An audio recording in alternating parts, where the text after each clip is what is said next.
Hi, and welcome everyone to Ethereal Encounters Unveiled. Today we are broadcasting live on the United Public Radio Network and the UFO Paranormal Radio Network, 105.3 on the Gulf Coast and 107.7 FM in beautiful New Orleans. Hello, everyone. It's such a joy to be here with you again today. And I'm super excited about the show that we're about to have. It's one of my favorite topics to talk about here online and in my private life. And we're going to be stepping into one of the most heated debates, I think, that's currently going on right now, and a fascinating subject of our time. The question of UFOs, now more commonly called UAPs, which drove me nuts to begin with. And of course, that stands for unidentified aerial phenomena. And whether governments have been hiding the truth about them for decades, well, we know that's the truth. In recent years, the topic has moved out of the shadows and straight into the halls of power. The U.S. Congress held hearings. Military pilots have come forward with extraordinary encounters. Whistleblowers have even testified under oath about alleged secret programs and studying these mysterious crafts.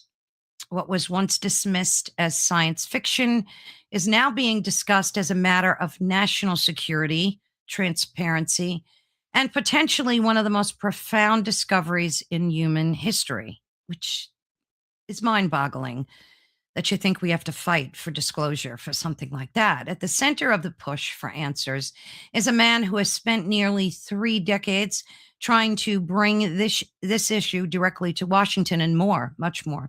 My guest tonight is Stephen Bassett. He is the founder of the Paradigm Research Group and widely known as the first person to formally lobby the United States government specifically on the issue of UFO disclosure.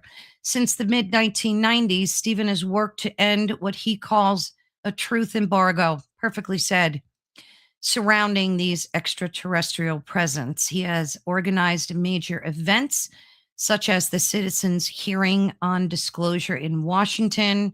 He met with congressional offices and advocated for government transparency on the UAP issue long before it became part of the national conversation. Now, with congressional investigations underway and whistleblowers making unprecedented claims, many believe that we are closer now to ever for answers than ever before. Tonight, we'll talk with Stephen about the current state of disclosure, what's happening behind the scenes in Congress, and what he believes may be coming next in this unfolding story saga, whatever you want to call it. Welcome, Stephen. Saga. Yes, it's a saga. I like saga. Yeah, saga. Exactly. It's such a blessing to have you here today. Thank you. And Michelle sends a big hello. Yes, indeed. Good. Well, thanks everyone in the chat. We see you and we love to say hello to you guys. And we will do so. Hello, Mish. Always a blessing. Benno, always awesome to see you, dear friend. And of course, Heidi, Star Sister. We love her here. And Michelle, wonderful to see you. And we will continue to say hi. Carrie, another Star Sister, dear friend. We will, yes, Benno, you just watched the extended disclosure trailer. I know we're gonna get into all this stuff. We have the perfect person to do that. Let me get his banner up and running here. You can find Stephen's website, which I think is one of 3, right, Stephen? ParadigmResearchGroup.org. So be sure we'll flash that across the screen later as well. So let's get started, Stephen. For folks that don't know who you are, I kind of read a little bit about you in the bio, but give us like a good aerial view of who you are and how you came to be connected to disclosure. I'm a political activist, and I took this up in 1996. I'd always been an activist. I just didn't, how would you say, pursue it. It's Mm. like a lot of things. People that were always a painter, right? But they Yeah. just didn't paint, but they knew it. And then at the age of Yeah. 49, they said, I'm going to paint. Well, for me, it was an activist. That's who I was. So I was able to pursue activism, but I needed something to do, and I needed a target, and it turned out to be the ET issue. Yeah. So I made the decision to jump into it and see where it would take me. I wasn't a researcher, right? So after spending 4 months or so in Boston at John Mack's operation, when he was studying contactees, trying to get some peer review papers done, a great man. It was a wonderful experience, very exciting. I figured out what to do, and that was to engage the politics as an activist. Okay, so not a lot of people were doing that by and large, but how? And then I realized, just sitting in my office in Boston, nobody's been stupid enough to register as a lobbyist. There's no money. People will laugh at you. So nobody's done that. So I will. Yeah. I'll be the first one, right? And it's like planting a flag. This is a major issue. Should have a lobbyist. Should have a lot of lobbyists. Great. So I'm thinking, all right away, you've done something positive in terms of advancing the issue. And amazingly, it worked. Probably the first thing in my life that ever really did work. So I did that, and I got a couple of small articles, but then the Washington Post found out about my registration and thought, we should go interview the first lobbyist on this issue and find out just how insane he is. Who is this person? And they sent out a report. It was a good article, big photo, and it was on the front page of the business section of the Washington Post. Of course, I had copies. And that legitimized me. This is the way it is these days. This is before, of course, the social media, huge blowout, and all the other stuff, and TikTok and influencers. And then it was getting a nice article in the Washington Post. That gave me some legitimacy, and I built on that, built a website, and then tried to engage the issue. As it was, I could not do any lobbying. I mean, nobody wanted to talk to me. But I was still the first lobbyist. And so that gave me a little cred. And then I went after the newspapers. I went after the news media, basically getting the message to them, understanding that if you can get the media to engage an issue, it will eventually catch up with the Congress without having to go up in the hill and waste your time. And so my early days were trying to raise the issues, awareness in the media, and with some success, and adapted as we went forward. I didn't think it would take 30 years. And there's no way I thought it would take 30 years. There was a lot going on at the time I didn't even know about. When I came in 96, I wasn't aware of Stephen Greer, that he was holding CE5 events and trying to call in ETs, or at least craft. I wasn't aware of the Rockefeller Initiative, that Rockefeller was trying to get Bill Clinton to, as president, get those files, which ultimately would sort of end the issue. I wasn't aware of Steve Schiff, who was trying to get the Roswell files because he was a New Mexico congressman. So there was actually a lot happening. And then as I became aware of that, I became pretty optimistic, and I'm thinking, okay, this is rocking and rolling. I'm going to get this done. And then in 2001, Stephen Greer pulls together a major event at the National Press Club. I attended. He had a bunch of witnesses there that spoke, each one saying after they were finished, about 5 minutes each, that they would be happy to repeat everything they just said under oath in front of Congress. Okay, very cool. And there was a party afterwards. And ABC was interested in interviewing some witnesses. We got notice from Nightline, and there you go. And then 4 months later, 911, which I think an astute person would have understood wasn't just a bad day for the Trade Center. Right. It was a beginning of a whole new era. Yes. Of violence in this world that was not going to stop there. And from that point on, from 2001, everything we were trying to do in terms of getting the truth out was competing directly against a massive ramp up toward Lord knows what. And it was not a fair fight. So it slowed everything down, Oh, yeah. thus stretching it out now 30 years. So you think that was like obviously like the catalyst that suppressed disclosure even further, correct? I don't, well, see, catalyst would not be the term. It's just that uh, we we were going through a relatively promising period between the end of the Soviet Union, the collapse of the Soviet Union, where it gave, it outlawed the Communist Party, gave up 14 republics, and went capitalist. In fact, Putin even tried to brought back religion, and it looked like, okay, that's Yeah. over. We can start shifting to other things. We can maybe start getting rid of nukes and so forth. And this went on for about 90 to 96, 7, 8. And so it felt the timing was good. Rockefeller, I knew that. He understood that. Mhm. That's why he made the move on the Clinton administration. But very quickly, things started to go the other way. And the attack on the Trade Center was simply a opening shot, a very powerful opening shot to a whole array of things that were going to start coming back at us, including a new Cold War. It was almost symbolic in a sense, and of course, it led to the Iraq War. And so again, all the years since that, we have been on a pathway since the day that happened to Yeah. World War III. Oh, yeah. And now we are very close to World War III, believe it or not. It I looks feel like like it. we're in it. I mean, I do. I feel like we're in the midst of it, really. I don't know.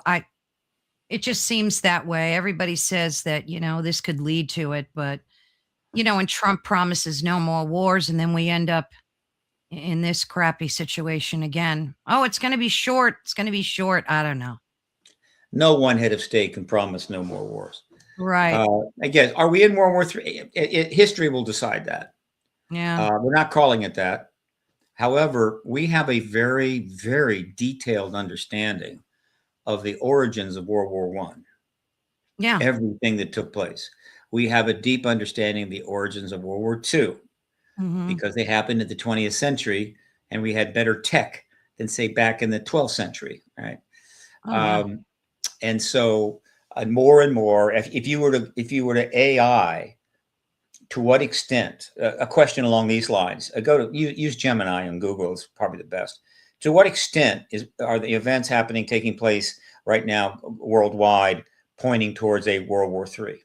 And you will Mhm. not get a no. You will get a pretty good answer that goes into those elements. We're not there yet, but we're definitely in the birth process of it. And of course, that's a bad thing. Yeah. And now the disclosure issue, which is more developed than ever, further along than ever, had a bit of a period there when things weren't too disruptive, but the Ukraine war hardly helped. Now it started in 22. Now we're competing with what literally is a potential buildup to World War III. Yeah. And that's a lot of competition. And so that's what we'll be talking about. So the situation is dynamic, historic, and the right decision could maybe get us out of this mess. I don't see anybody currently putting that right decision idea out there, so I'll do it for them. What's the least I can Yeah. do?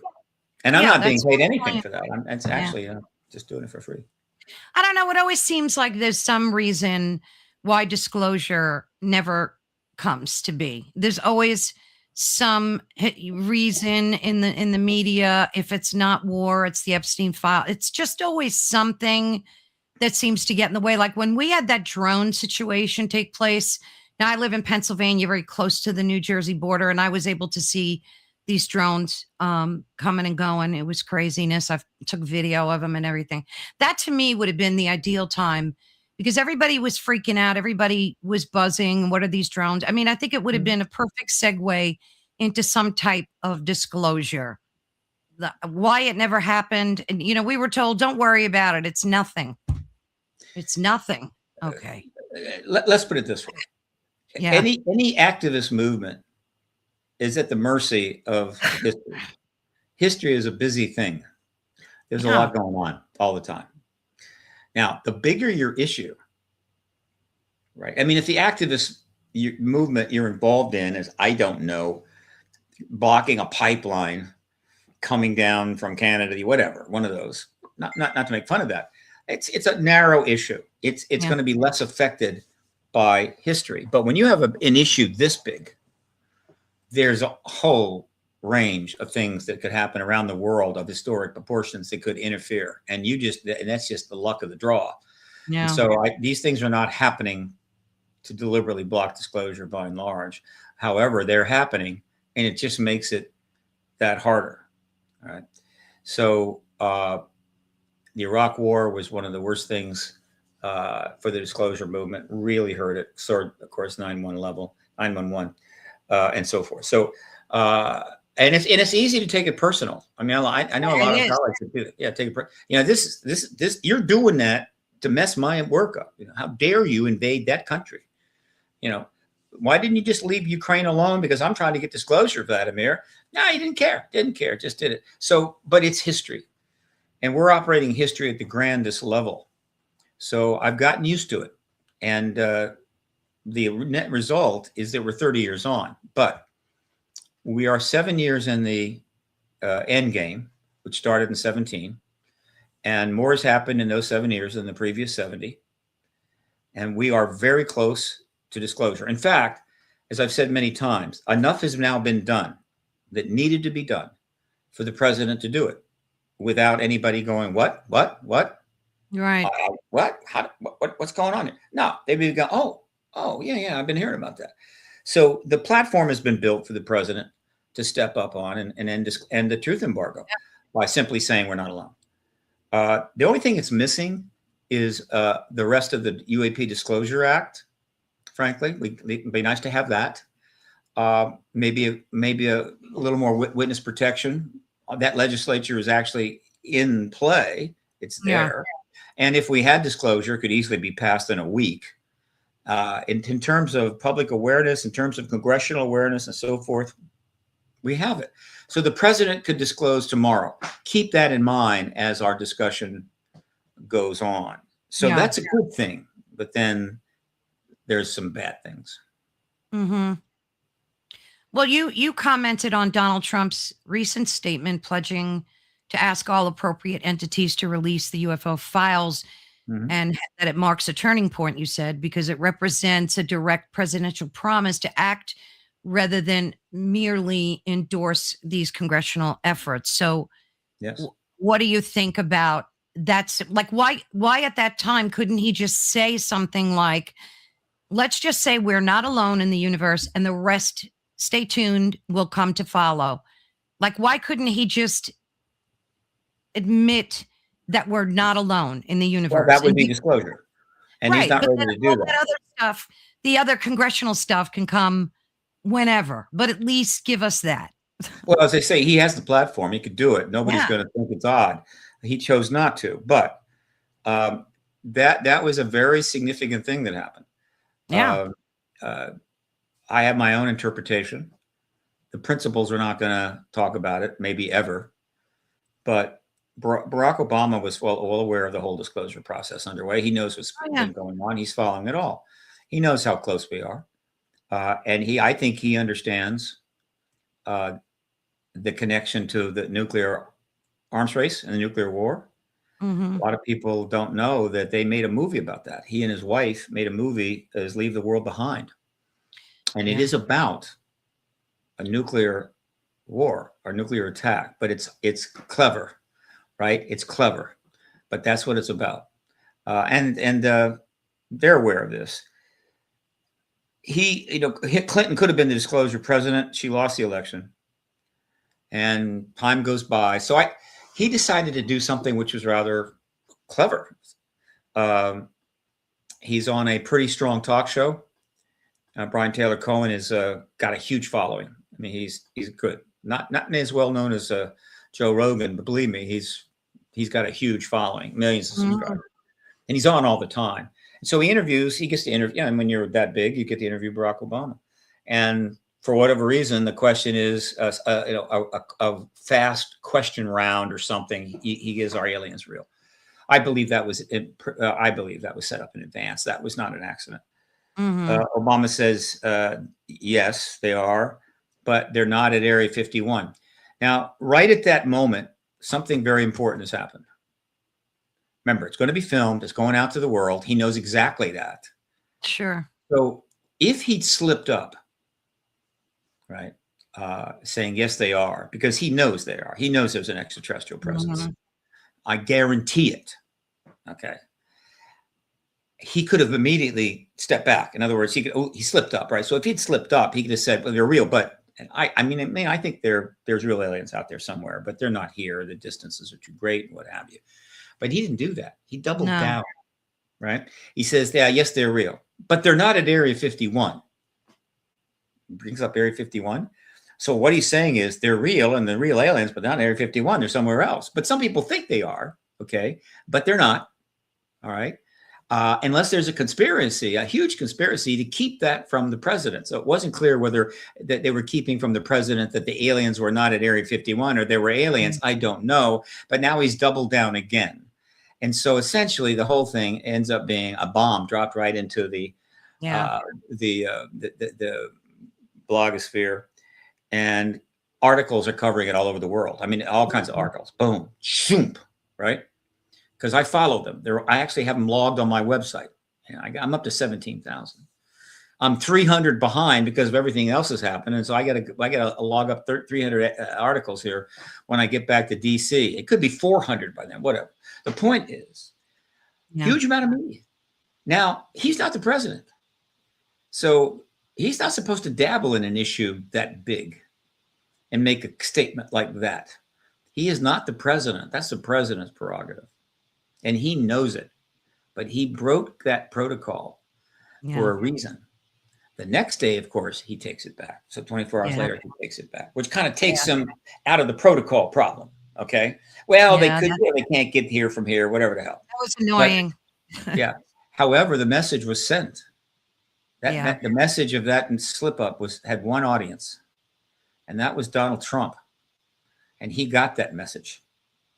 And with 24 hours after the retraction, 48 hours after the event, which is his wont to do, late at night, puts out a substantial, well-done tweet,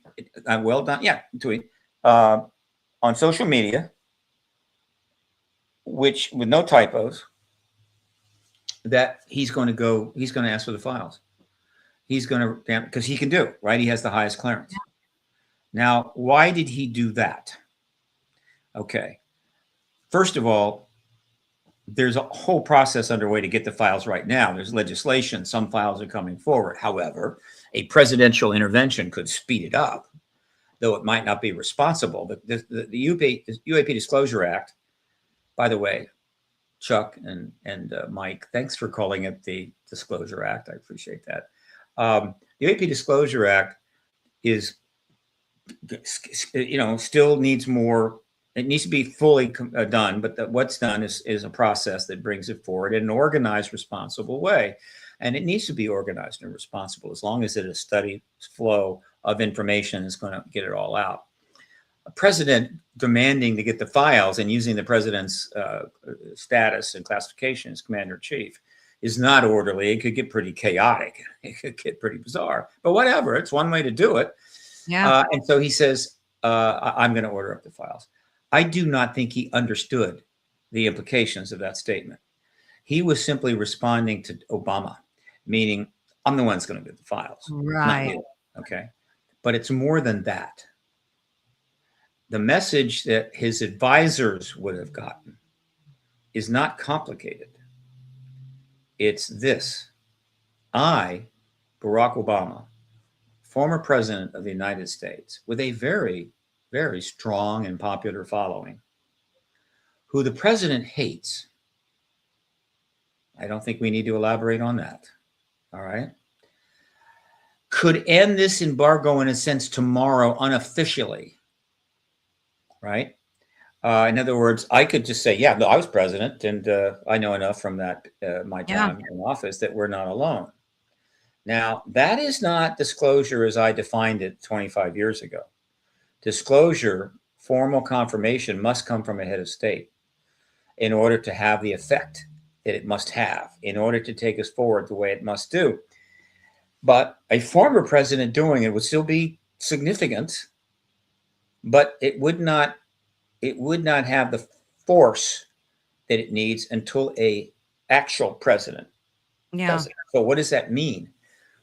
He's saying to the advisors, I could do it, and then your president's going to have to follow me. Your president is going to have to confirm it, because denying it would be catastrophic. You're going to have to confirm it after I have let the horses out of the barn. And so the president would be the disclosure president. He would get that legacy, Yeah. but it would be diluted like 75%, because history will say, well, he did it because he had no choice. Right. Because former President Obama let the cat open the barn doors. Nothing he could do. He had to let him Absolutely. out. So intentionally. it is the worst possible case for the president. And from his point of view, this is unacceptable. This is awful, right? My God. In other words, I'm going to have to follow Barack Obama, and confirm what he's kind of already confirmed. He has stolen my thunder, taken my prize. And so that's the message that was sent to the advisors, that may want to point out to the president that he could do that anytime he wants to. But on the other hand, you could disclose tomorrow. And that, I believe, is what transpired there. And then, okay, when the president does at least this, he says, well, I'm going to go get the files, which is his way of trying to cut back in line. Okay.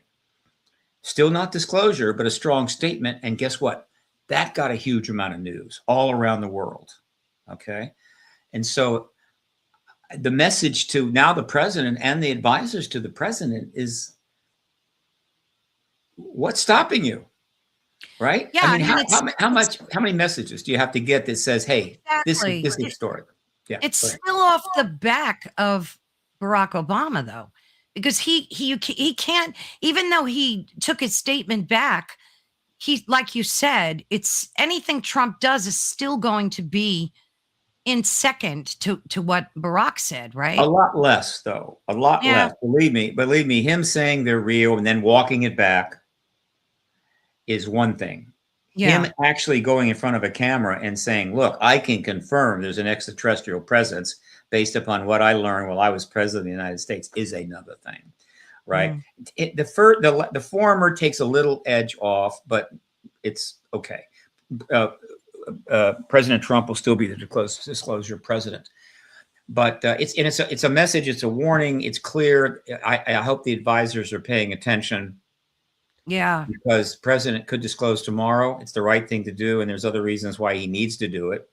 And so we're that close. We've been that close for a while. Now there's other hearings that are still in the works in spite of all the other chaos. They could get sidetracked. There are other witnesses that still haven't testified that would testify.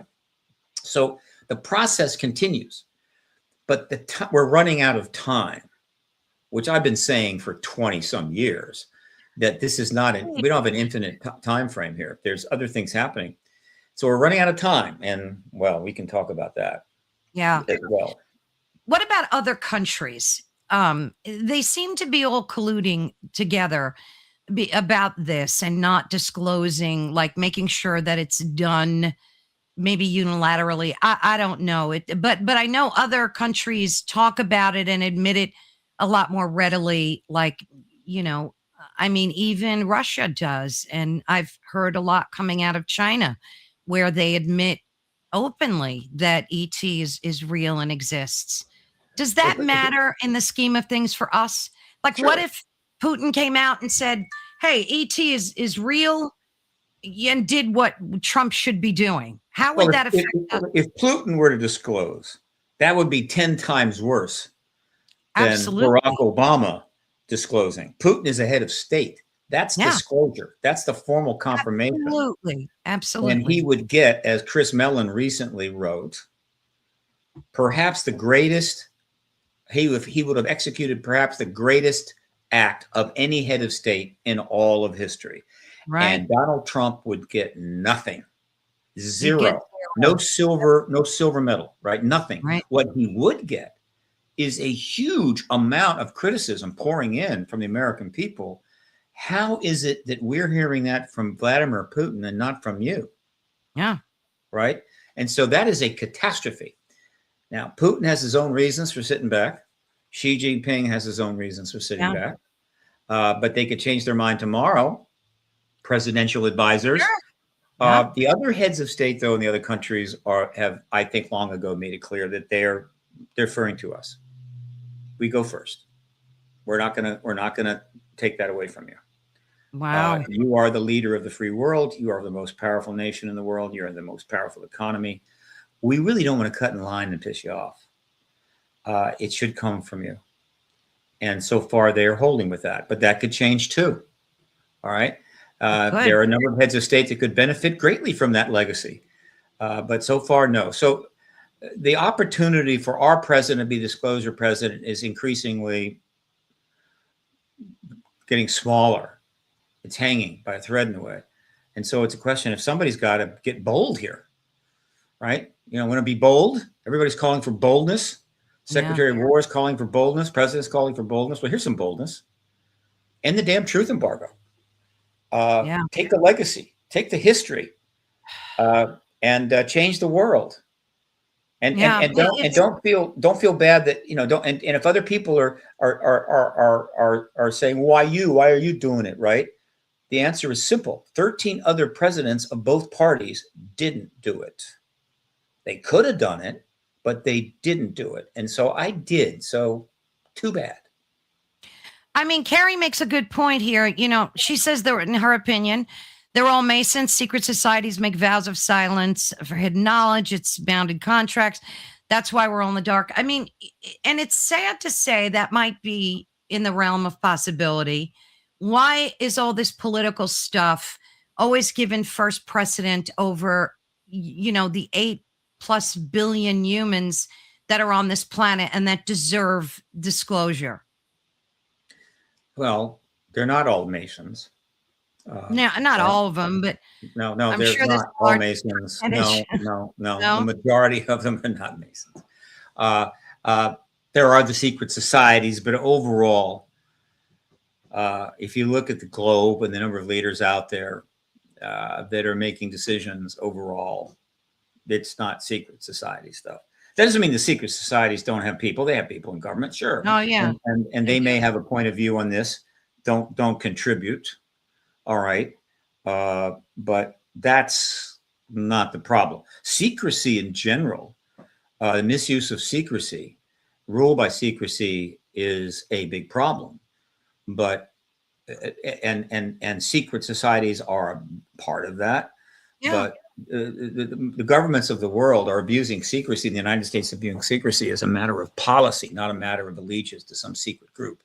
We do it for all kinds of reasons, believe me. Yeah, I get that. I totally get that. Yeah. So I don't invest much into that. There's all manner of people are abusing secrecy. And so to get to the nitty gritty here, there have been a lot of historical events that have intervened to suppress the ability to move forward on this issue. And that's the nature of history. As I said, the more history, the bigger the issue, the more history can affect it. And this issue is as big as it gets. So it's been impacted by a range of things, which is why it's now 30 years on since the end, or over 30 years since the end of the Cold War, which was our first really big opportunity. I mean, everything had a change. Everything was looking much more promising. The Vietnam War was over. Now the Cold War is over. Our enemy has become capitalist. Religion is back, and in the new Russian Republic, whatever. But instead, a whole lot of people, for good or bad reasons, decided, let's do it again. Let's just keep going. Let's just do that again. So a new Cold War began. Okay, well, that wasn't helpful. Now we're facing another war, not a Cold War. We're ramping up to World War III. I haven't been willing to say that until now, but that's what's going on. It's a little frustrating to say the least, but let's be clear. Very frustrating. It's very frustrating because, like, back then, the population, it wasn't in the zeitgeist, like like when I was growing up in the 70s and had my kids in the 80s. Talking about UFOs was like fringe. It was like so fringe. You Sure. didn't really discuss it at the dinner table. Now it's all you hear and read about, especially with social media and the It's well internet. established. Yeah. Absolutely. So And now's the generally time. positive. And generally positive. Generally positive, correct. Yeah. But as I said earlier, look,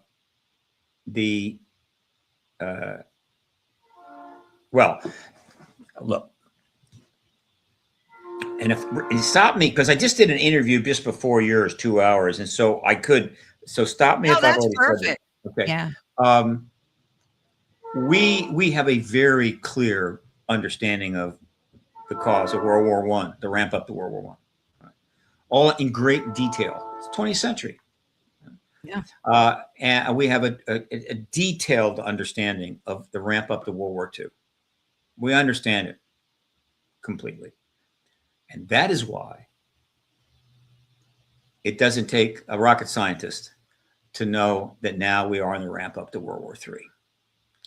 Absolutely. If you Google what are the risks of World War III right now, or what are the things happening that could take us to World War III, you get some pretty good answers, and they're not negative. Okay. Right. So, okay. Well, gee, that's not helpful. All right. In terms of pursuing disclosure, well, it's a potential major block, but on the other hand, it could be a major catalyst. So let's talk about that. Catalyst to the onset of World War III, you're saying? No, the onset of World War III could be a catalyst to disclosure. And that's the upside of it. Okay. The first case, no. World War I wasn't going to trigger disclosure. World War II, the ramp wasn't going to do it. The end of World War II, of course, when we drop the bombs and then the ET presence emerges, well, that was interesting. But now we're much further along. And so what's going on here? Okay, look. The recent actions have crossed a line that is now manifesting what you get, meaning a world war out of it. Why? First of all, the recent engagement involved massive use of rockets and missiles and drones that were fired off at 9 different countries. Yeah. So it's one thing if you attack a country and blow something up and they shoot down one of your planes. Right. It's another thing when you attack a country and then they attack 9 other countries. It doesn't matter that they're going after our bases in these other countries. Right. They're firing into sovereign space, 9 countries.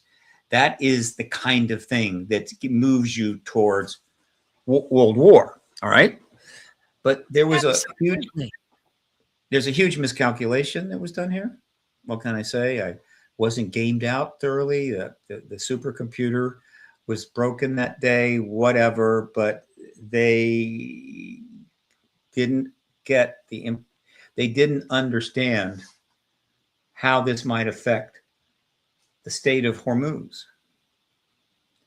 They didn't really think it through. And so they launch an attack that's very intensive. They do something almost unprecedented. They wipe out an entire leadership group of the country.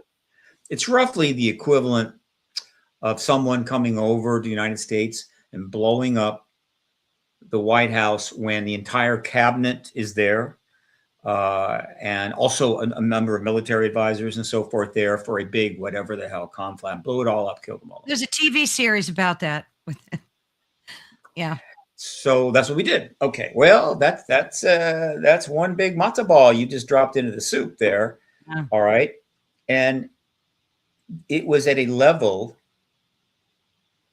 that handed the Iranians a blank check uh, Yeah.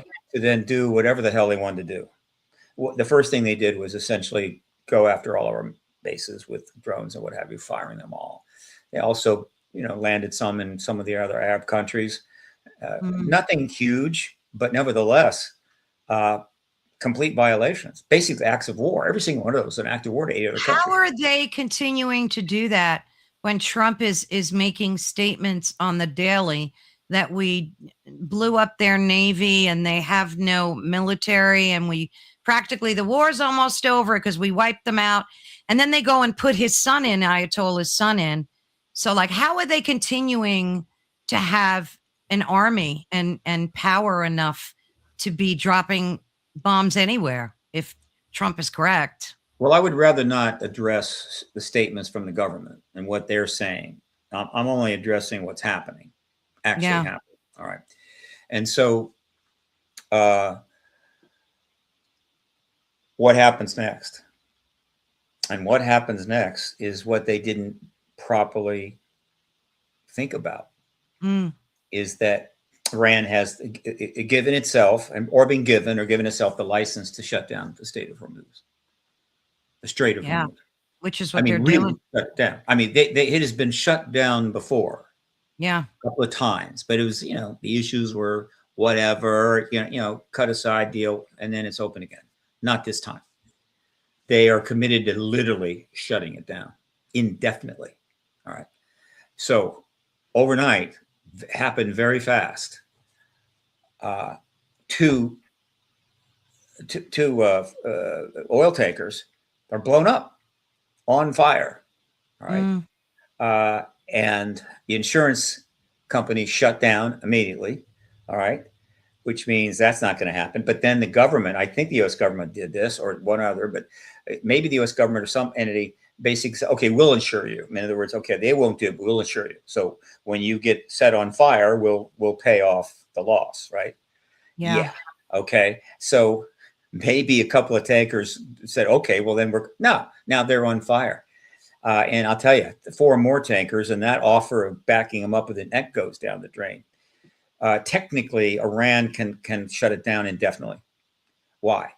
Because they set one on fire, but running a boat into it. They have used up thousands of their drones and missiles. They still have thousands more, and I do not. Oh, Eventually, they could run out of them if they keep firing them off into different nations. But they don't need to do that. They need to focus on one thing. Nothing goes through the state of Hormuz. And so a tanker shows up, they can send 50 Shahad drones at it. And only one has to get through, and that tanker is going to be on fire. yeah. Right. And so they could blow up tanker after tanker after tanker. And also mines and so forth. And so essentially, barring a miracle, the state of Hormuz, the Strait of Hormuz, is going to be shut down. And the implications of that are almost impossible to describe. The impact on the world, energy, and so forth will be catastrophic. Yeah. Nations are going to start hoarding. They're going to start going into their reserves. Our president said he's going to, I think, unleash Yeah. 40, Said $400 that. billion barrels of Yep. whatever. Yeah. Fine. And then what happens when they're used up? If that strait is able to be closed for a long enough time, the interest of a very great number of countries become existential. The demand to go get oil somewhere, somehow, steal it, borrow it, threaten, I don't know, is going to put the world's nations at each other's throat. And then, in addition to closing down the strait, there's all manner of terrorist attacks that are going to take place. And they are already. Yeah, no. They There are is a already. license to kill out there now. Any member of the cabinet, any major advisor to the president, any significant figure out there Mm. has to assume that they are a target of assassination. And in terms of small terrorism, blowing up pizza parlors, I don't think so. Downing airplanes, probably not that effective, but certainly irritates people. It's in All the right. realm of You could track possibility. travel, but much harder to do. There are all kinds of really bad terrorisms that take place that are much easier to do and much harder to stop. They've been given a license to do that. And that, you take that all together, and on paper, you are headed towards World War III. Meanwhile, again, and then in other words, if your supercomputer is not really game things well, Yeah. and you don't have all the variables, you simply can't account for what's going to happen. And so when China closes down the airspace around Taiwan, which they just did, and the question that was why, okay, that maybe they closed it down because they're preparing to take it. And under the circumstances right now, think about it. If they make a move on Taiwan, most of our fleet is over there. We still have the fleet, but I think we just give it to them. I think to end up with multiple situations going on. We're dealing with a massive conflagration in the Mideast. The Strait of Hormuz is closed. China is now moving on Taiwan, and we're going to do what? I don't know. So that could be happening. Meanwhile, one of Putin's top advisor, commentators, whatever the hell, goes out and makes a statement. They do this all the time. They go out and make a statement. This will be a well-known commentator that, we could use nukes, we could do that. The recent statement that just came out, put up on Drudge, was that troops are being marshaled, Russian troops, to go into the Balkan states. What are we going to do if that happens? We're kind of tied up right now. And just imagine both of those things happen.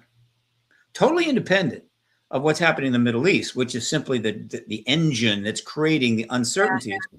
Taiwan, Balkan states, you got yourselves a full-out World War III. And then you have the final question. What are the odds that a relatively robust beginning to a third World War, nobody's going to use a nuke? They might not. It could go on for years. Nobody is stupid enough to use a nuke. But what if they do? And then there you are, right? It's that simple. We've been heading for that for 30 years. I've been saying that for 30 years. Plenty of people have been saying that for 30 years. We're headed for a nuclear war. I mean, it's been predicted to and prophesized by a lot of people. I mean, it could be in the realm. Like I said before, I think we're at the very precipice of it myself. But let's bring disclosure back in. Hypothetically, if, say, ET just appeared and a big ship over every major country appeared. Yeah. Now that's disclosure in and of itself. We don't need disclosure that I define it. That's a big event, but it's not disclosure. Disclosure is the head of state confirms it. And so the ETs could be up there, but if the head of state comes out and says, I think it's an optical illusion, it could be, whatever. Blue beam or whatever. Yeah. But the presidents would then the heads of state would have to come out and say, I guess we're not alone, like what's his name did in the movie. And that would be disclosure. It would be the very untidy, unpleasant disclosure. It would be essentially emasculating disclosure. We don't want that. But if they do it, they do it.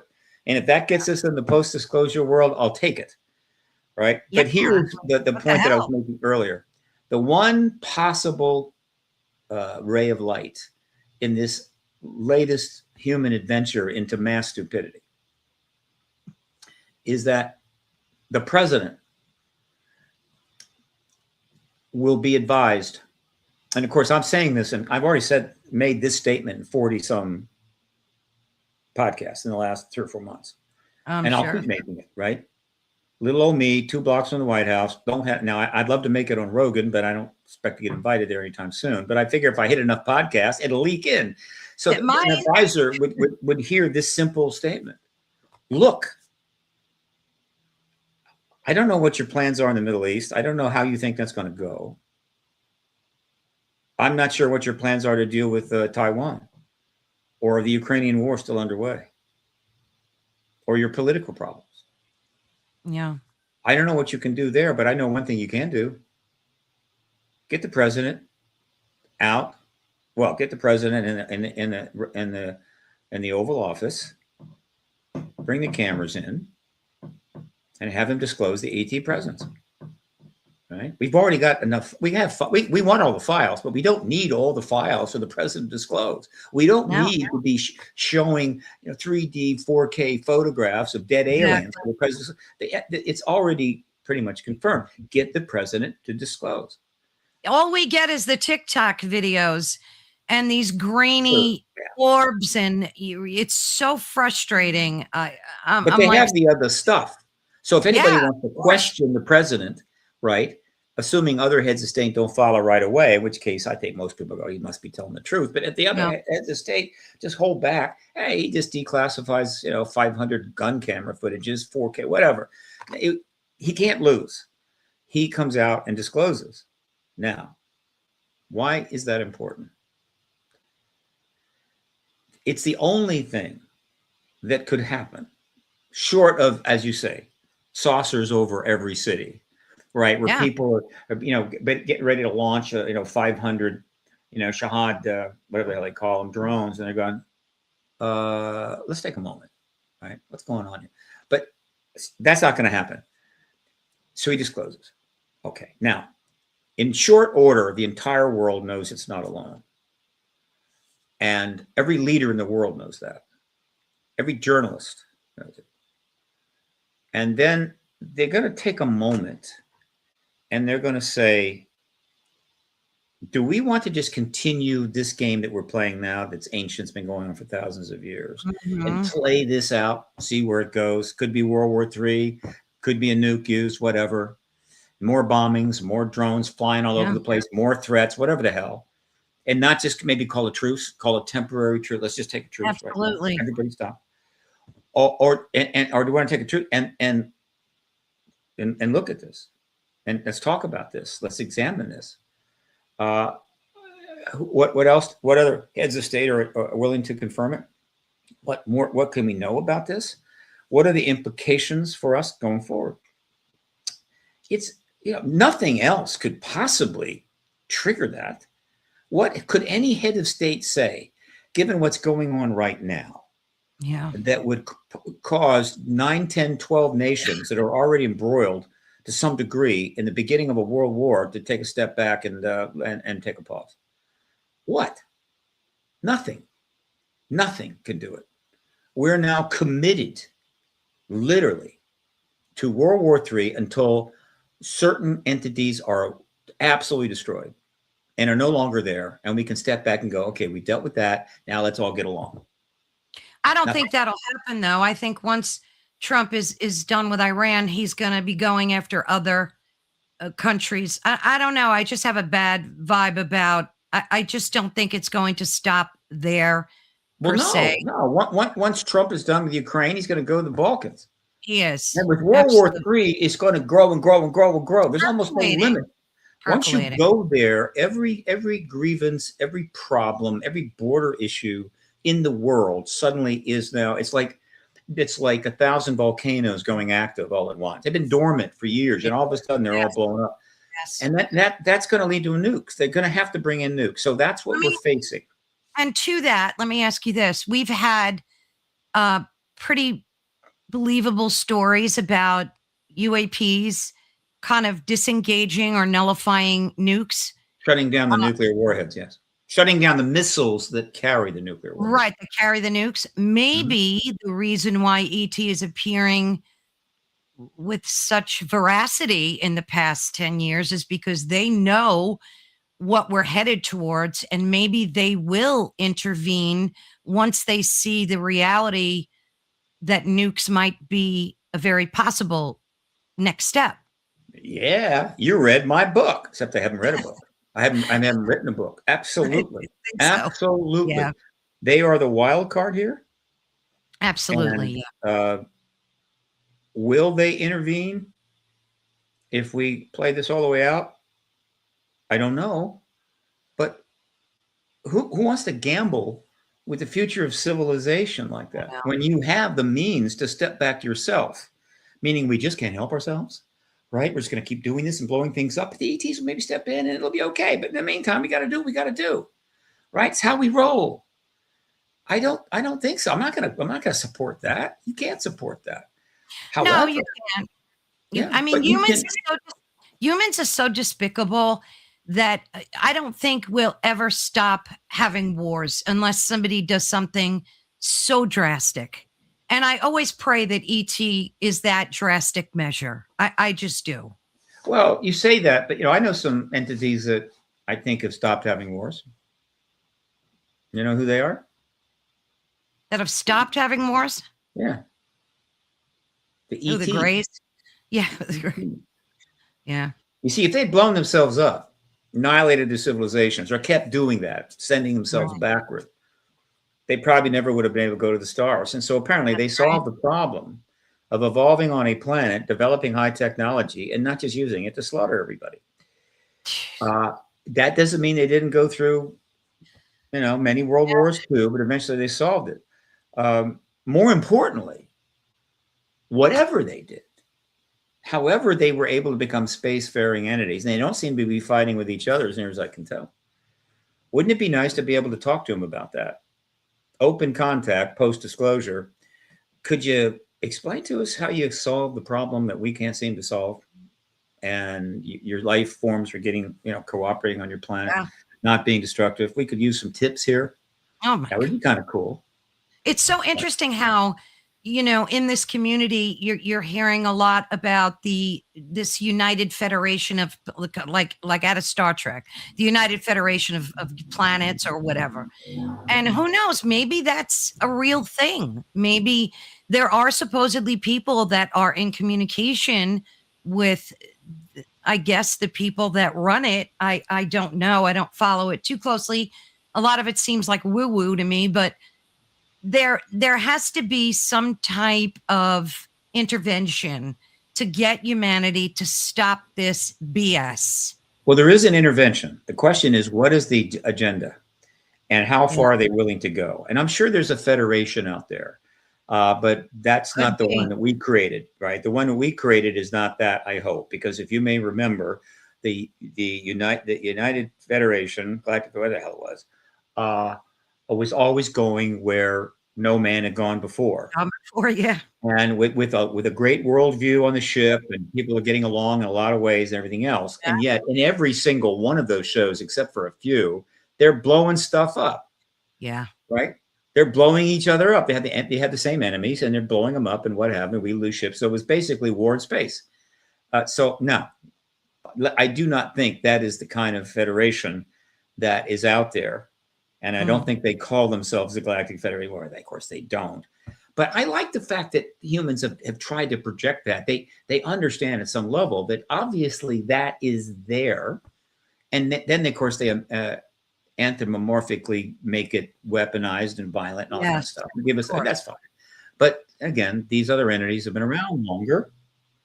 And so, again, we need to know how they function.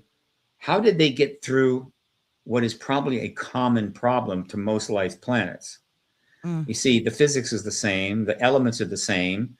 Life could be different. I'm sure it could evolve differently. You could evolve on a non-DNA platform, but still makes, I don't know. But whatever, they're flying around. So these are all available to us right now. At the same time that we're now about to go through maybe the war to end all wars. I don't know. It's not an accident that they showed up in big after the atomic bombs. It's not an accident they turned ICBMs off. And I know that, and you know that, and a whole bunch of people know that. And there are people ready to testify in front of Congress about that, but they had never had the opportunity. They've been blocked in a sense, one way or another. They've been blocked. Bob Salas has never testified. I mean, you've got David Grush talking about biologics and that we have some of these biologics, but and then everybody right away says, oh, it's secondhand information. He never got, it wasn't firsthand information, and they're always like pushing all this information aside like it's woo-woo. And it's so frustrating. Somebody always does, but David Grush's testimony. It's Avi Loeb too. they do it to Avi Loeb when he come out and was talking about the comet, and it's just very frustrating how they, and look at Arrow too, right? Didn't they make a statement saying, first they were like, oh, there might be ET, and they gave us some hope, and then they came out and said, no, we have no evidence that ET exists. No That was a proof. blocking move. That was a That was blocking what? move. That Yeah. was a blocking move. Look, Yeah. everybody doesn't say those things, and everybody in government doesn't think that way. The point is that things would not be moving forward like they are if quite a few people of substance, rank, station, and so forth are supporting it. And so what X number of people on the internet think is not that important now. Okay.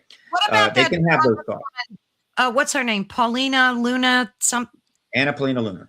Anna Paulina. Yeah. What about her? Do you think she's, vying for this as much as, I mean, does her word help? Is what she's doing helping the cause? She's one of a number of Congress people who are aggressively pursuing the issue and believe that it's, I think, true, and want us to know the truth. She's one of many, and that's fine. All right. Yeah.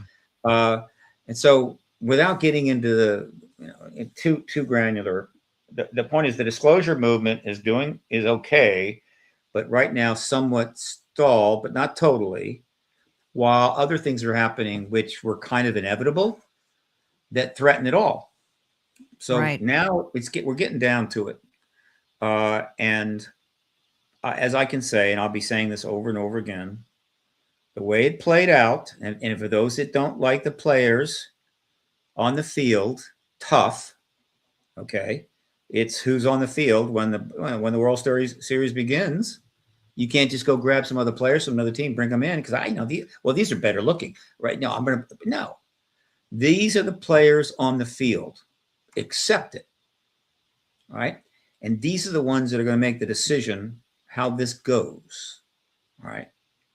And with respect to that, these players are very much involved and responsible for, along with other heads of state and stuff, part of this World War III ramp up, okay, which will not end well, no question. No. But these are also the same players that are in a position and have already engaged and not denied the ET presence. And they have the power to end the truth embargo tomorrow, literally tomorrow. I have no idea how the World War III is going to end. It may go on for a year and a half, but whatever. I know the truth embargo end tomorrow. And the point that they need to understand is the impact that will have on these other issues in play. Maybe, if they talk to the right people, I could send them the right people that could give them that perspective. Meaning it's not simply an announcement. Okay, the ETs are here. We're not alone. Now let's get back to building bombs and blowing something up. No, it is an announcement of such enormous power that will be backed up by other heads of state, so that in short order, it's a worldwide worldview change. It's a piece of information more powerful than people sort of learning very slowly 500 years ago that the Earth, in fact, goes around the sun. Oh, that's interesting. Well, it took a while. Now, this is a million times more powerful than that, right? Right. And the president has the power to initiate it. Boom, boom, set it off. All you have to do is just go in and confirm. And if other people tell them no, just say, hey, I'm the president. I'm going to do it. Don't trust the people in there that try to talk you out of it. Well, Trump's got that personality too. He's like the perfect candidate to do this. He's ballsy enough, to put it bluntly. Let me ask you this. Yeah. For you, when did you realize that ET was real? Did you have an encounter with them? Like, at what point in your life did you know and validate that this is real and I need to lobby for this? Like, when did the wake up happen for you? My late teens. Wow. I was just reading news. I was reading articles about UFOs in the news. I was reading science fiction books. Well, that didn't. I like science fiction. I was reading those, but I was also reading things about this phenomenon in the news, right? Mm. And I had no biases of any kind.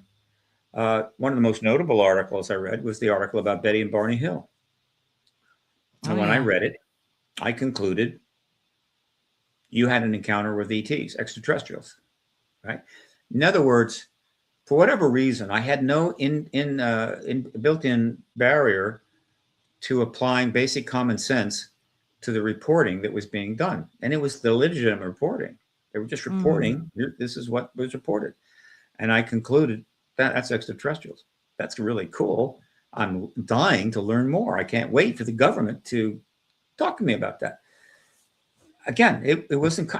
Here's the thing: if you go back and look at the early, by the way, in the days after Roswell, in the months after Roswell, it's estimated that tens of thousands of articles were written. Oh yeah. Now, why is that? Well, because that's all there was newspapers, right? Right. There were way more newspapers than they are now. Every town had one. A lot of towns Sure. had two. And so Yeah. this was kind of a cool story. So they were writing it up. So maybe they were repeating the stuff, but the point is that thousands, and those are gone. They no longer exist, or they're in microfiche buried. But there was a huge amount of coverage back then. Now, it dies down as the government gets control of the issue. And there wasn't a robust citizen science effort at the time. So they're just reading an article. This was that and that. Now, forget that. Now we're talking about the articles of the last, starting in, I think starting around late 60s.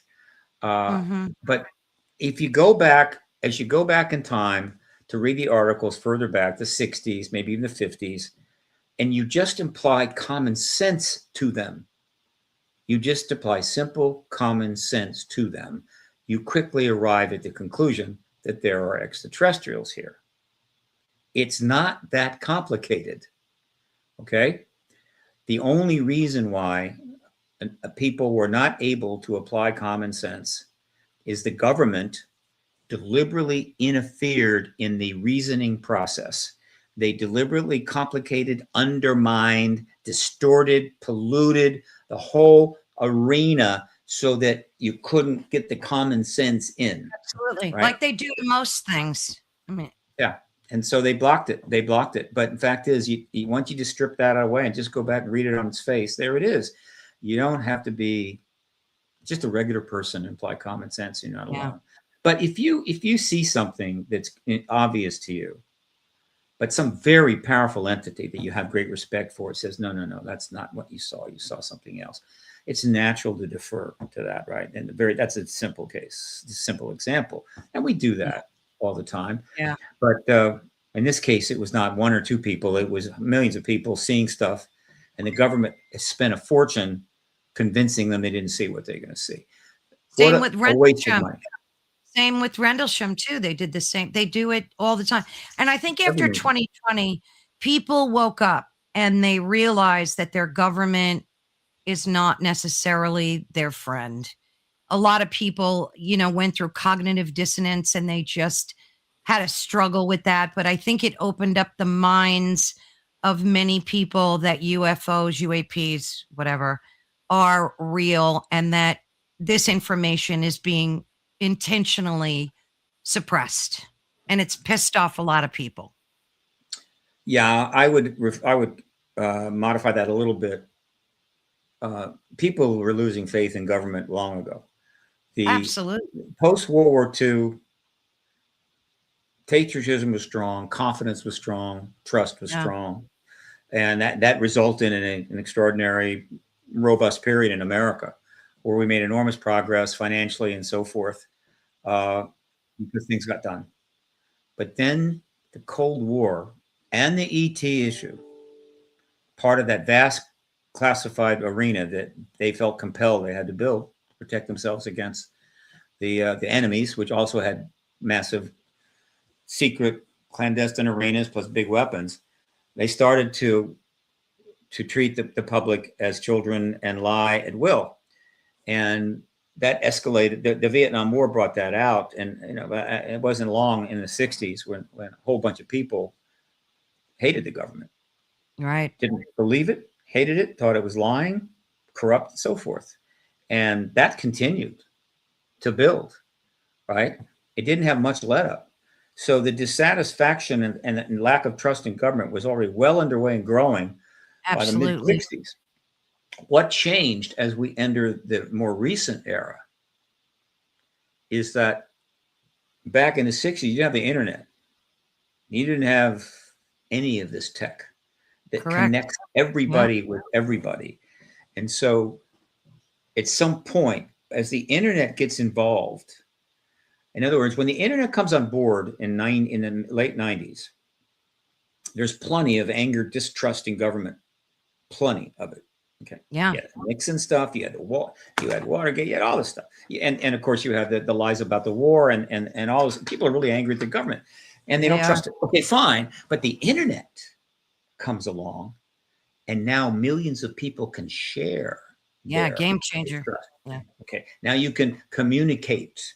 You have somebody to talk to all the time, Oh, and yeah. then you also have a whole new array of citizen researchers, right, that have expanded and grown with more and more powerful tools right up until now. And so now you've got the citizens researching the hell out of things to go after all that awful stuff and sharing it with everybody else. Now, some of it was wrong. Some of it they got wrong, didn't matter, right? Right. Overall, if you did some research and your result was, I think the government's okay on this, you didn't get any likes from that, but you come Yeah. over and say, no, this is. And so the internet took that fundamental distrust and just magnified it and grew it. It grew QAnon, it grew rabbit holes, it grew all of this stuff. It turned a fundamental breakdown in trusting government into a giant toxic soup, I guess you could say. Yeah. So the beginning wasn't then, but that was the end result. It was the globalization of it to the point where it is a major problem for government, for people, Yeah. It for is. politics. Okay, It had before to it go was just, somewhere. It had to go somewhere. yeah. And so the internet manifests something that's already there, and of Yes. course that created more distrust in government. Right. Yeah. So we're still dealing with that. And that's just one of many things we have to deal with as a result of technology. But, it isn't just in the recently that we decided we don't like our government. Oh, no. And then the government's been dysfunctional. The dysfunction, that's one of the things going on right now. There's 4 major things going on right now that are somewhat interconnected. One is the breakdown in American politics, in the way it's run, the structure, the system, the voting, Yes. everything. Right? It's broken down. It Doesn't is. work. It can't create. You can't create good policies. You can't bring in good people. It can't function in a reasonable way. That's breaking down, causing all kinds of problems. The second thing that's happening, of course, is the developing Third World War. Right, which is somewhat more recent, but that's happening at the same time. All right. A third thing that's happening happens to be the disclosure process. All right, which is happening, which is of the 4 things, the only good thing. And the 4th thing is the Epstein scandal, which is normally would just be a scandal, except it's the Epstein scandal large. It's the whatever. I mean, it's the biggest scandal of all time. It is. And the reason, Absolutely. yeah, and the reason it's one of these 4. It's worthy being of one of these 4 things, the 4 major things that we're now trying to deal with. That's driving everybody crazy. Yeah. Is that for however it happened, it ended up involving a huge number of people of rank and station, wealth, many countries, financial improprieties. It's just off the charts.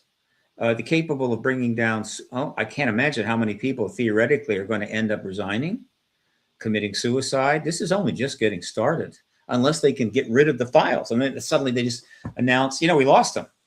Okay, there's 3 million more that are still waiting to come out, and we're not even getting into the videos yet. And so we're talking about a blackmail, pedophile, improprieties, financial money laundering that is the biggest of all time, and it's going to impact so many people in so many nations that it is worthy of being considered one of these four. It's I mean, that raining should have hell. been released during Biden's administration. They knew about them, they had them, and it should they it's just a matter of my opinion, but I think they should have been the files should have been released during Biden's. They did that intentionally, I think, to Trump. But Well, let's think about that. Uh, First of all, Biden didn't control the Congress. Let me see. Let me see if I understand this. He did the Democrats have control of the Congress in his first I year? think they did. Yep. Yeah. Yep. I Uh, think they most certainly did.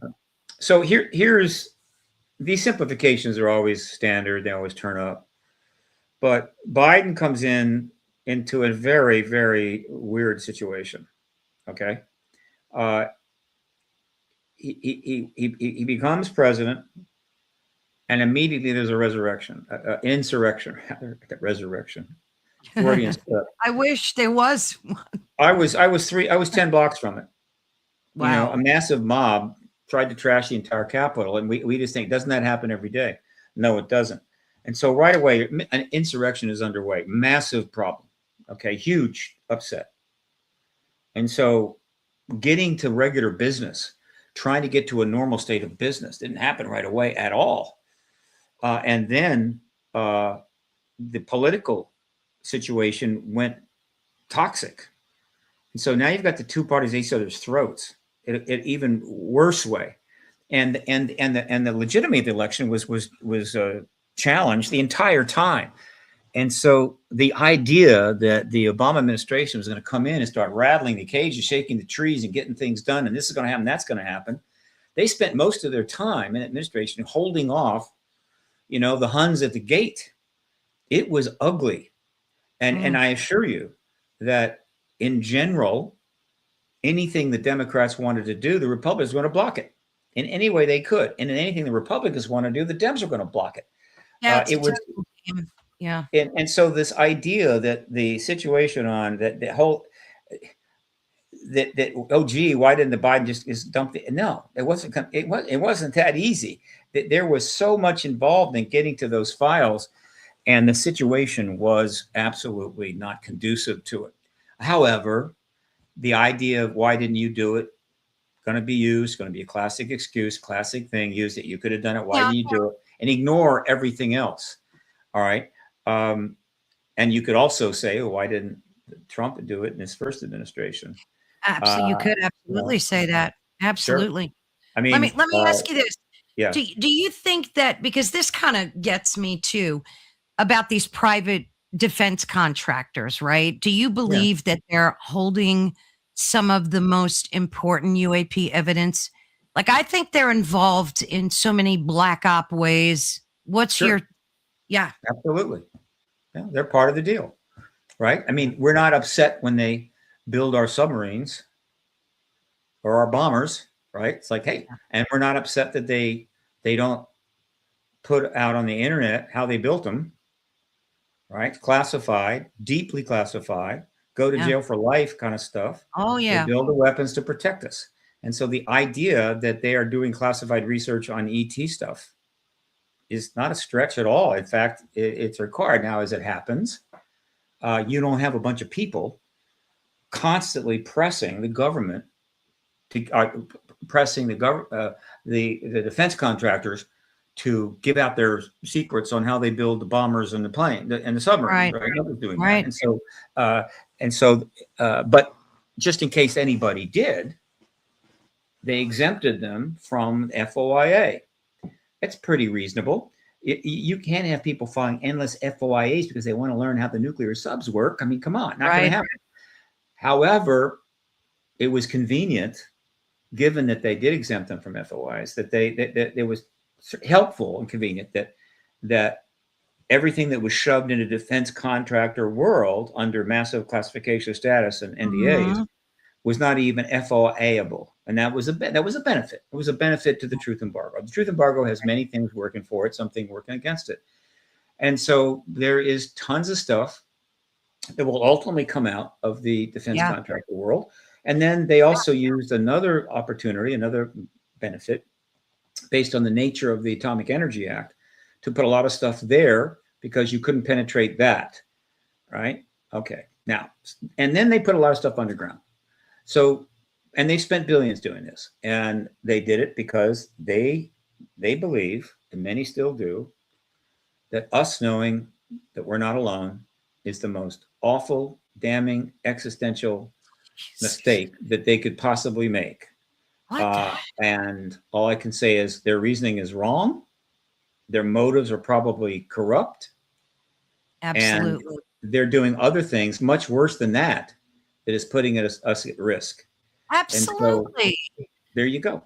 Do you think that disclosure, if it happens, could trigger like a constitutional crisis if Congress discovers these illegal black programs that are happening? Maybe they don't know about them all. And if it, happens that gets released during disclosure, like could that affect Congress? It's not a constitutional crisis, but it is a what's the word? Well, it could be. There could be laws broken. I mean, there's no question some Yeah, laws are probably broken. That's not I'm necessarily a thinking. constitutional crisis, but the fact is that you can expect me and a lot of others that we just don't want to spend the rest of our lives or the rest of this century filing lawsuits Oh my and trying to put goodness. people in jail. This was a national security matter from the beginning, and no one would deny that. And so my thing would be pass an amnesty rule, pass an amnesty bill, then a truth and reconciliation bill, Oh, that's so that good. you can get information, and people are not going to go to jail. There I like might be an that. exception, but most of the stuff would be fairly straightforward.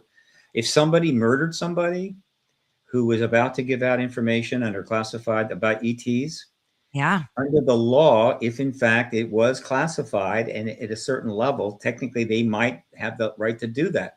Uh, and we could argue that till the end of time.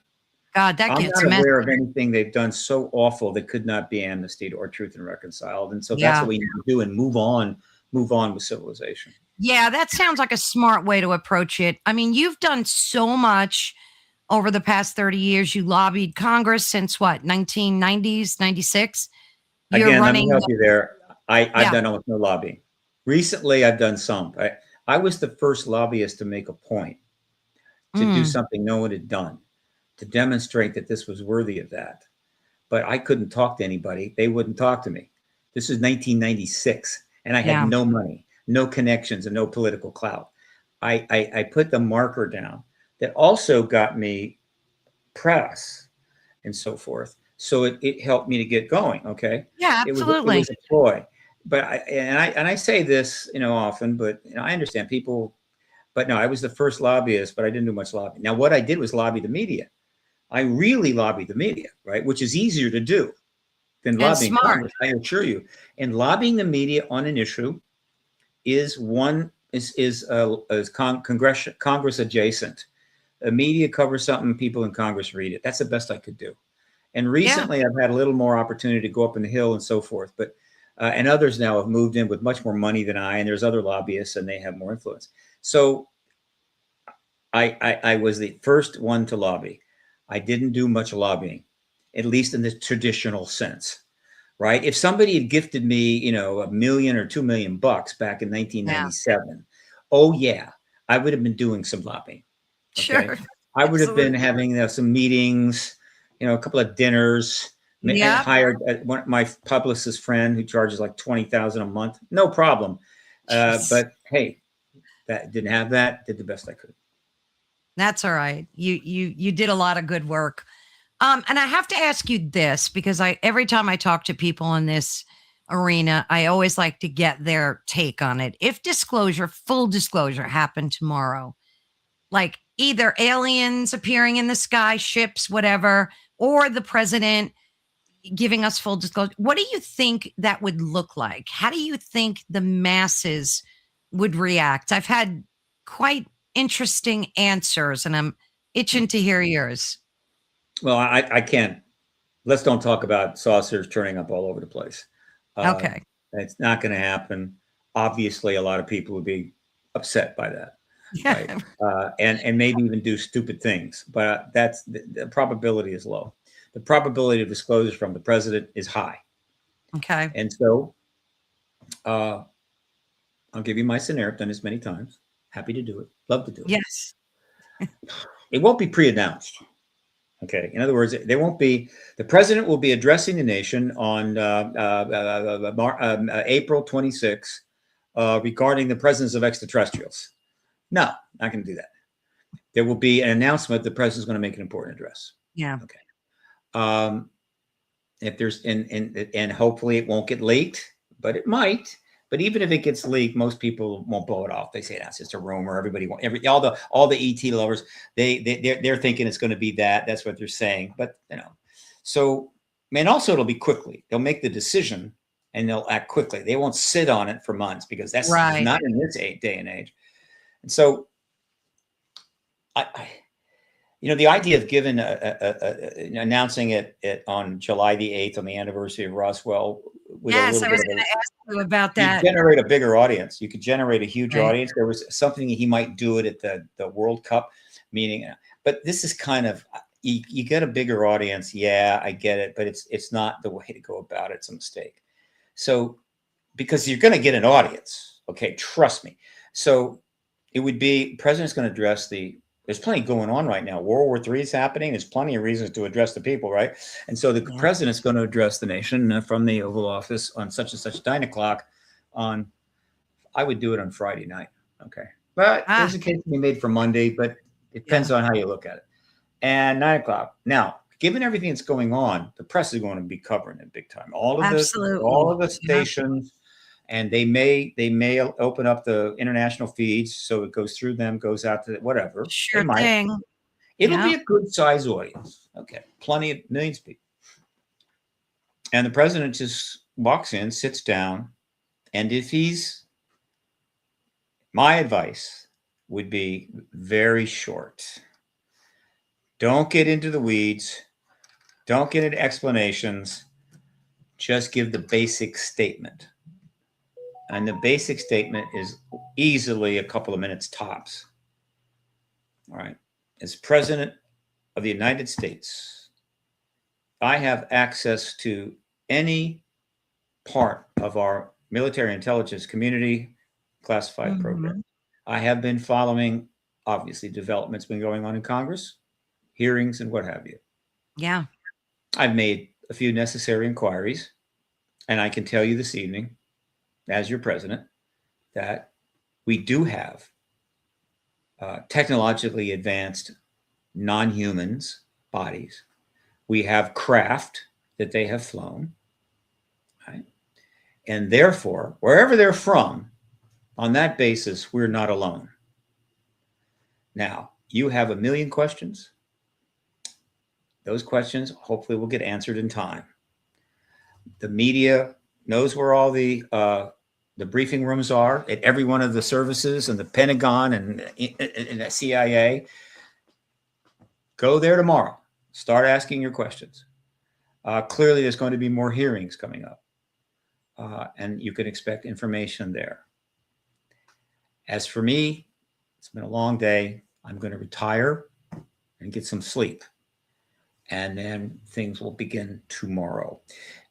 In other words, the president should be answering questions. He really doesn't want his press secretary doing that. You want those questions going to the people that run the Pentagon and the CIA and the National Science Foundation and NASA and every other entity that has any action on this and connection. You want them answering the questions. Now you could hold hearings, bring people in. You could also put special panels together, invite the press. You want them to be getting that information from them. And you want to sit back and watch it happen. All right. I think Caroline Leavitt needs to take some notes on what you just did, because that would be, I think, the perfect way to disclose. It sounds brilliant. You don't want to put her in a position where she's got the press in front of her and they're wanting to know, what does the president think about that? What does the president think about this? Are the ETs from the planet Zumba, whatever the hell? You don't want that. She should be basically saying, look, these are where this information is being Yeah. dispersed. This is the place. The president supports that. The president supports the UAP Disclosure Act, things like that, but not get into the weeds on this. Um, and for the love of God, don't politicize it.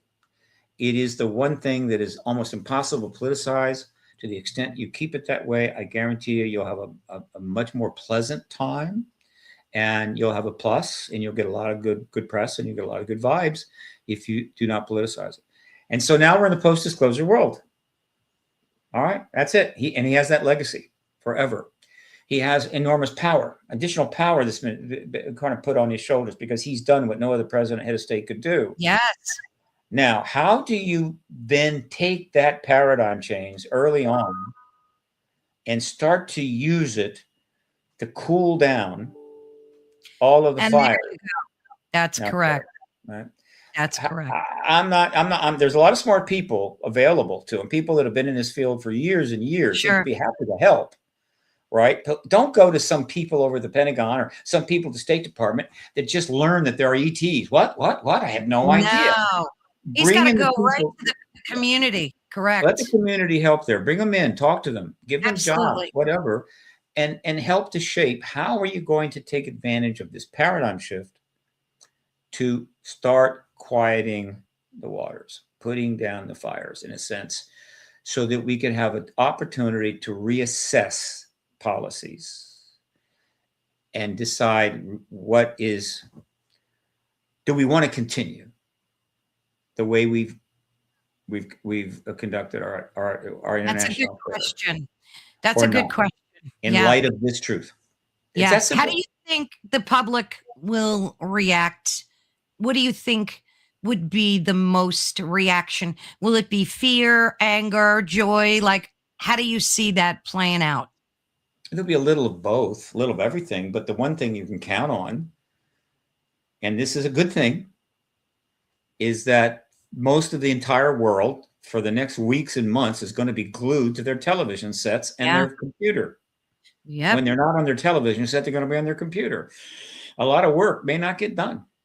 All right. It's going to be hard for people to, say, but whatever. You're going to see more people paying more attention to a single issue than any time in history. Nothing even comes close. Nothing comes close to this. Not even World War II.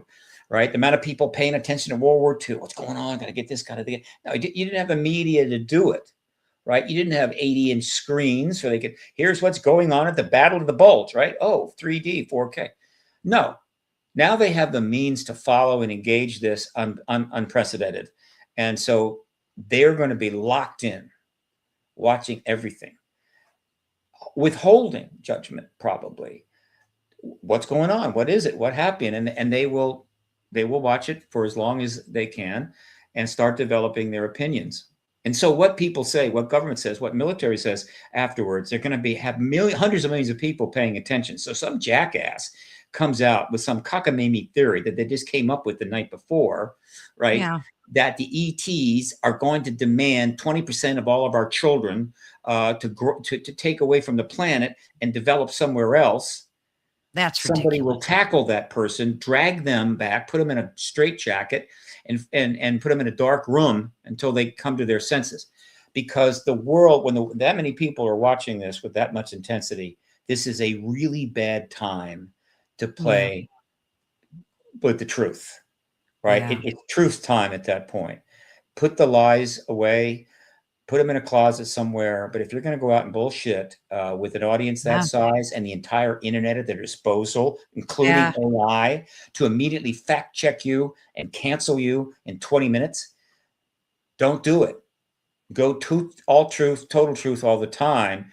Be as candid and authentic as possible, so that people will start to get a picture that's real and reflects what's going on. Do you think that will quell some of the possibilities of the inception of this third world war that we're having right now? Or do you think nations like Iran couldn't give a flying rat's you-know-what if disclosure happens? Couldn't give a flying drone? What happens? Yeah, I hear you. Couldn't give a flying drone. I don't know. Yeah. All I know is that there's nothing even remotely available. Now, look, second coming of Christ comes down. He turns off all the weapons. Nothing shoots, right? That Right? would And be starts brilliant. re-preaching the gospel. Yeah, that would do it. That could do it. That could do it. But let's assume that's not possible. Yeah. Nothing comes close to this. And so this is what we got. Yeah. And we'll see what happens. I mean, all I can say is we know what's going to happen if we don't, how would you say, interrupt this process underway. Right. I agree. Now, am I saying that if we have disclosure, that everybody guilty in the Epstein scandal gets a pass? No. No, definitely not. Not at Yeah, all. one thing has nothing to do with the other. I mean, that's going to happen, and it can be dealt with accordingly. Am I saying that? Well, let me say this. It has the potential to reset a lot of things. Resetting somebody's child pedophilia is not one of them. However, our dysfunctional political system and the things we've done to make it almost impossible to get anything done, impossible for really good people to want to even bother to be in Congress, that kind of stuff. Just all of the dysfunction that's been created in these years, that's a possibility for a reset. In terms of obviously World War III, there's a potential for a reset that could prevent it. That's the big one. That's the absolute big one. Well, what evidence do you think needs to be released, tomorrow that would convince the scientific community beyond the shadow of a doubt? So Trump comes out, he's giving us full disclosure, and now the scientists are hopping in and they want evidence. Yeah, well, they can go pound sand. They can go pound sand. The evidence has been dragged out for 60 years. Yeah. They wouldn't touch it. The scientists are smart. The number of scientists that fully know there's an ET presence, right, based upon just seeing what's happening and the evidence is brought forward, but will go on a camera and deny it, is a very large number. Yeah. Because they haven't got the courage. They don't want to lose their job. They don't want to undermine their status or whatever. So the scientists, because of the innate flaws of being a scientist, have kept them in line. And that's true for a number of groups. Absolutely. And so my ticket is this. The moment the president confirms it, all the scientists that already knew it was real, but weren't going to say so, will go, yeah, it's true. Right? That would be brilliant. So the idea, and there'll be some scientists say, look, unless you bring me that ship, I want that crash vehicle in front of my house tomorrow, I'm not going to do anything. And the other scientist is going to say, that's great. Why don't you just, go away? We're already getting involved in some really good new programs, incredible new research, right? It's going to be fantastic. You and the other, why don't you just quit, open up a donut shop or something. But no. We're way past that. Good. So now the scientists, what they really want is how much of this information will get to in our hands? How long will it take? On what basis? How classified would any new research be? Even after we know the fundamental, they'll work all that out with each other. But the scientists, and that's going to be part of my job. I'll still be an activist post-disclosure. Yeah, but more things to deal with. But one of the things I'll be dealing with is hopefully being invited to, some of these little panels, high-end panels that I don't get invited to now. But they go, let's bring Bassett in here, right? I mean, sitting there, we're raising issues, kind of talk, very astute people, much smarter than me. Sure. They're raising various aspects of this and that and everything else. And what's something that is a concern to you, Mr. Bassett? I'd like the entire scientific community to take a step back and fully examine how the hell they went along with this truth embargo for 80 years. Yeah. What was the dynamics? To what extent were they coerced? To what extent was it sheer cowardice? And so forth and so forth, because we don't want our scientific community to ever do this again. And the scientists in the group will look over and go, well, you got to bug up your butt, don't you? I mean, I got a life to, I got a family, I got kids, I got all kinds of stuff. Right. And I'm just, I don't know, I understand that, but that doesn't mean we can't analyze it. We can't look at it and understand how easily a scientific community this vast could be shut up, shut down, coerced, NDA'd into submission. Yeah, it's That's awful. just one of many, many things I'm going to enjoy bringing up on a panel that I get invited to, but never get invited to again. Oh, I think they will be inviting you. Something tells me that once disclosure happens, they will be asking you your opinion on it. Cover my trouble, a decent lunch at a deli. I'm easy. Okay? Right. What the hey?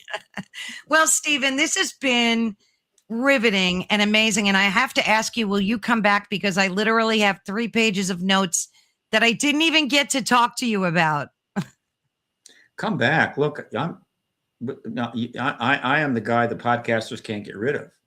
Good. I love it. So you I call me. seriously, Do it. I am. I'm going to send you another date because I've got some really great questions lined up that we didn't even like touch the topic of. So I will be getting in touch with you via email later today to get you locked into another date. I love this topic. And, so much of what you said makes so much sense, especially in the beginning when you talked about the implications of this war and what it means to disclosure. That to me is it's like everything. It's everything right now. I hope I'm right about that. But let's take some time for promos, right? Let's Go do some right promos ahead. here. Okay. First of all, I want to let people know that I'm going to purchase. Well, I have a Zoom account, but I'm going to expand my Zoom account. So the moment we get disclosure from the president, Yep. we're going to activate the largest Zoom I can afford and turn it on, right? Yeah. And I'm inviting, and I'm going to post the Zoom link in various places, whatever, and invite people from that moment on, probably for a couple of days. Just show up. You show up in the Zoom, say hello, chat with some other people, whatever, and celebrate. Let's just celebrate the post-disclosure world together. And it's right literally after. I'll have it. It'll be up, and I'm going to do that. So there's that. Okay. Also, New Paradigm Institute is leading the charge right now. It is the front and center of the activist movement, the New Paradigm Institute. And that's Danny Sheehan, newparadigminstitute.org. They are doing the kinds of, and they have hundreds of thousands of dollars of funding, God bless them, but they're doing the kinds of things you do, which is like they created the Citizens for Disclosure movement. They're going to have chapters in every state. They've got them all around. And this is, again, citizen activism and other projects. Find them at newparadigminstitute.org. Okay. And they are nonprofit. All right. You have my website there. That's Paradigm Research Group. I am more operating at a different level, but I will continue doing what I do. But I do plan to hold an X conference when things settle down. I am also a nonprofit now, and one can donate for full tax deduction if it's appropriate. And there are a number of pretty substantial things I could do if a modest amount of money came in. And then I helped found the Hollywood Disclosure Alliance in Los Angeles with Dan Harari.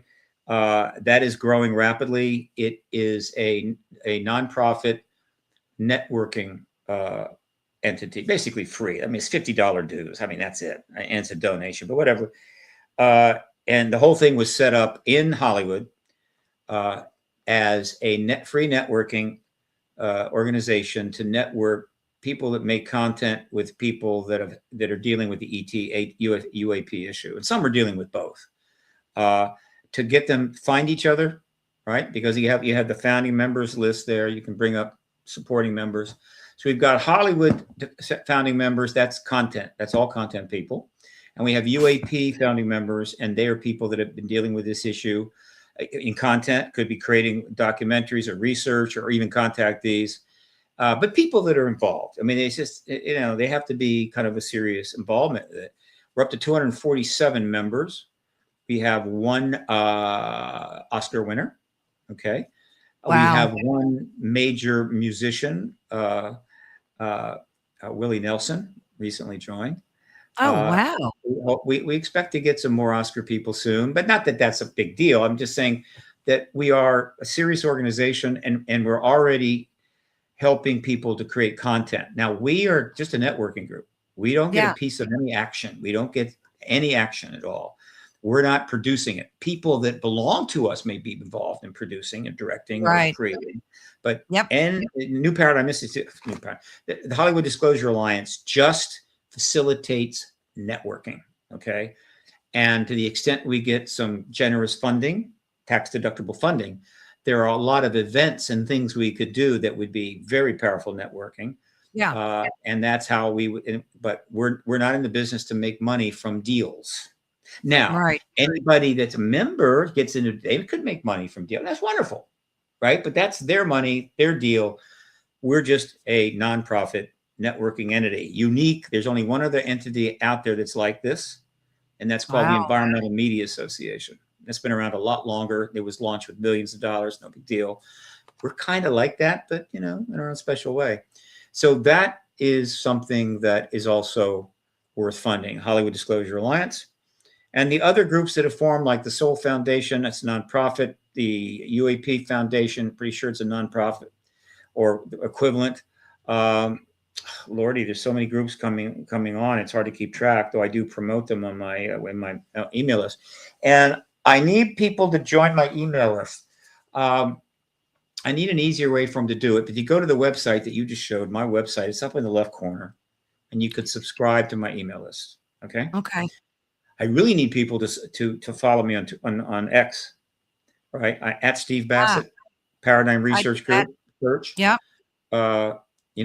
You're as good as the number of subscribers or followers you have these days. Absolutely. Yeah. So next, come follow me. Okay. You can also follow me on LinkedIn. All right. Easy to find. These are the two major social medias I'm on. I haven't ventured into Instagram or TikTok. I don't know if I ever will. Not that Instagram might be worth it. It's growing and growing at leaps and bounds. Instagram, as much as I don't like social media, but Instagram might be worth it for you to give it. I'll look into it more. Maybe it's time. Yeah, and then also I have a channel on YouTube. Paradigm Research Group channel. That I'm about to do some work with and try to make it more useful. So these are the things you can join and subscribe to. As you will quickly find, I'm not a commercial operation. I monetize nothing. Doesn't mean I might in the future a little bit, but overall, no. And I just count on donations. Of course. To do my work. People don't realize, that every little bit of support you can get makes a world of difference. When you look at it cumulatively, it does anyway. But I will have all the links in all the social media descriptions, of course, on YouTube, on Instagram, on Facebook, and on LinkedIn. I shared this. I have to tag you on there. I didn't know you were big into LinkedIn. But I will go back and tag you on that as well, because we aired this live on LinkedIn as well. Because I have quite a few subscribers there too, and it gets good views. So I will be sure. It's a great social media network. It really is. Yeah. It's gotten. It's gotten. It's a class by itself. I will make sure that I do my best to help you push all of your websites out there into the ether so that you can get as much support as you can, Stephen. And thank you so much for today. Thank you. Almost done. A little more promo. A little more. Kind of take advantage of it. Lastly, I hope to see y'all at the Contact in the Desert, Indian Wells. Right. The tickets are flying off the shelves. It's going to be one of the biggest turnouts ever. The energy is very, very high. It's going to be a huge conference. We might even have disclosure by then. That's May 28th, June 1. Oh, goodness. I'm also speaking at the beloved conference in Exeter. Again, my memory, which is not getting better. Why don't you send me those links? Ozark Mountain. Okay. Send me the links and I'll put them in with your other links too, in case folks want to go. Just email them to me and I'll pop them right in there for you. And in a few days, on the 20th of March, I will be speaking at UFO Con in Burlingame. Oh, nice. Okay, near the SFO, Lorraine Fenton's. And then I'm also going to be speaking in April at the New Life Expo in New York. Wow. And so there's that's my gigs coming up. And come out, say hello. Definitely. Now I'm done. All right, brilliant. Don't forget, send me the link so I could add them for you. All right, they're on their way. Awesome. Thank you, Stephen. I'll be in touch. Thank you so much for today. This was brilliant. Ad Astra. Take care, dear. Bye. Bye-bye. Well, that was so much fun. And of course, you learned so much. Thank you, everyone in the chat. You guys rock. You know, we love you. We love reading your comments and your questions as well. And this topic is just not going to go away, thankfully. And with the work of Stephen and so many others, maybe we will get disclosure. We will get what we need. Well, we're kind of pushing 6 o'clock now. Don't forget tomorrow, please join in 3:10 p.m. Eastern Standard Time. I have a wonderful guest, and we're going to be talking about an incredible NDE, a near-death experience that Barbara Gale had and what it's done that has transformed her life and the life of so many other people. Thank you all so much. Thank you, guys. We love you in the chat. Thank you. Bye-bye. We'll see you tomorrow. 3:10. Thank you. Bye-bye.